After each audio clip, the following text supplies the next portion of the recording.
François Ranger pour le travail pratique de l'équipe 16 pour le cours de gestion financière. Donc, allons-y. Le secteur d'activité et le positionnement. L'entreprise évolue dans le monde du cinéma. C'est un secteur cartonnaire qui se spécialise dans les hautes technologies. Dans les 2 premières années d'opération en 2014 et 2015, l'entreprise était clairement meilleure que le reste de l'industrie, mais après avoir perdu un contrat qui représentait 25% de leur chiffre d'affaires, les revenus ont chuté très rapidement. Le positionnement de l'entreprise est de suiveur car il vise un créneau spécifique, la production d'émissions pour enfants. En continuant, le profil de l'équipe dirigeante.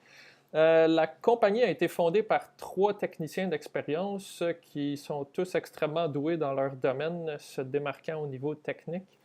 Malheureusement, ils n'étaient pas aussi doués au niveau financier et les dépenses ont rapidement dépassé les entrées d'argent. En engageant M. Balthazar, un gestionnaire diplômé du HEC, ils espèrent pouvoir se sortir de leurs problèmes financiers avec son expertise qui pourrait les guider sur le droit chemin.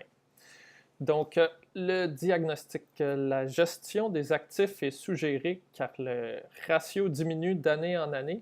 Ça prouve que l'utilisation des actifs n'est pas administrée de façon optimale. L'argent des ventes générées par dollar d'actifs détenus a un ratio moyen de 1,50, 1,49 versus 2 pour le secteur, donc à peu près 25% en dessous. L'entreprise a connu un départ en vente très rentable au cours des 2 premiers exercices comparativement à son secteur. Sa rentabilité a été affectée évidemment par la cause de la perte de leurs clients très important, ce qui rend la moyenne de 2014 à 2016 à un seuil de 2,2% versus 6,65%, donc c'est ça. En 2016, ça l'a vraiment fait baisser la moyenne. En continuant les diagnostics, au niveau des ratios de gestion de l'actif, leur délai de rotation des stocks est beaucoup trop élevé, quasiment 2 fois plus haut que la moyenne du secteur. Le ratio vente sur immobilisation nette a fortement baissé à cause des nouvelles immobilisations, les gros investissements.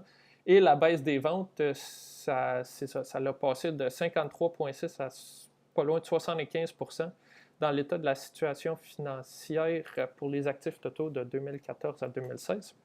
Au niveau des ratios de gestion de levier, l'utilisation de l'endettement passe de 1,41 à 1,20, ce qui indique qu'ils ont moins de dettes que la moyenne du secteur.